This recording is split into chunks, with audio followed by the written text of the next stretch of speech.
Hi, நான் உங்களுடைய மாலா சுப்பிரமணியம் பேசுகிறேன். அதாவது மார்ச் 29 அது கழிஞ்சிட்டு 30 அந்த தேதியிலிருந்து ஒரு 15 நட்சத்திரக்காரர்களுக்கு ரொம்ப நன்னா இருக்கிற நேரம் எல்லாம் அந்த மாதிரி எல்லாமே அமைஞ்சிருக்கு. அவளுக்கு அவள் பட்ட கஷ்டங்கள், அவள் பட்ட அவமானங்கள், துக்கங்கள், வேதனைகள் இது எல்லாம் மாறி அவளுடைய ஜாதக பிரகாரம் அவள் ரொம்ப நன்னா இருப்பா அப்படிங்கிற மாதிரி இது எனக்கு தெரிஞ்ச ஒரு ஆஸ்ட்ராலஜிஸ்ட்லேருந்து நான் கேட்டுட்டேன். அதில் என்னோட நட்சத்திரமும் இருக்குது.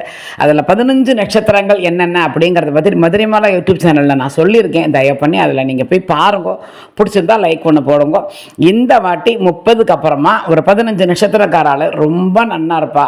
அதாவது ராஜயோகம் வரா மாதிரி அவளுக்கு வந்துட்டு ஸ்பெசிஃபிக்காக ஒரு 3-4 கோவிலுக்கு போகணுங்கிறதையும் நான் சொல்லியிருக்கேன். அதாவது சிவன் கோவில், சிவன் வழிபாடு கண்டிப்பாக வேணும். அதே மாதிரி சுப்பிரமணிய சுவாமி அவருடைய வழிபாடு கண்டிப்பாக இருக்கணும். அதுக்கப்புறமா வந்துட்டு சனீஸ்வரன் வந்து சனி இருந்தாலுமே ரொம்ப அனுகூலமாக அவளுக்கு இருக்கும் அப்படிங்கிற மாதிரி ஒரு இது மெசேஜ் அவர் சொல்லியிருந்தார்.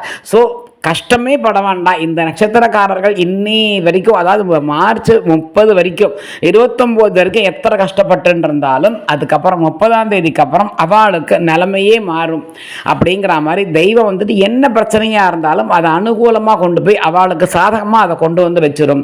சனீஸ்வரன் முதல் கொண்டு அவளுக்கு துணையாக இருப்பார் அப்படிங்கிற மாதிரி தான் சொல்லியிருந்தா அந்த ஆஸ்ட்ராலஜி. ஸோ அதனால தயவு பண்ணி இந்த நட்சத்திரக்காரா 15 பேர் அவள் வந்துட்டு ரொம்ப சந்தோஷமாக இருக்கலாம். அது என்னென்ன அப்படிங்கிறத நான் அந்த சேனலில் கொடுத்துருக்கேன் என்னோட பதிவில். நீங்கள் அதில் போய் நீங்கள் பார்த்துக்கோங்க. அதனால் இன்னை வரைக்கும் அந்த தேதி வரைக்கும் மார்ச் 29 வரைக்கும் பட்ட கஷ்டங்கள் அவளுக்கு எல்லாம் மாறி அவள் அத்தனை பேரும் ரொம்ப சந்தோஷமாக சௌபாகியமாக பணமும் காசுமாக ராஜ யோகத்தில் எல்லாரும் மதிக்கத்தக்கனையாக இருப்பா அப்படிங்கிற மாதிரி சொல்லியிருக்கா. நன்னா இருங்கோ எல்லாரும்.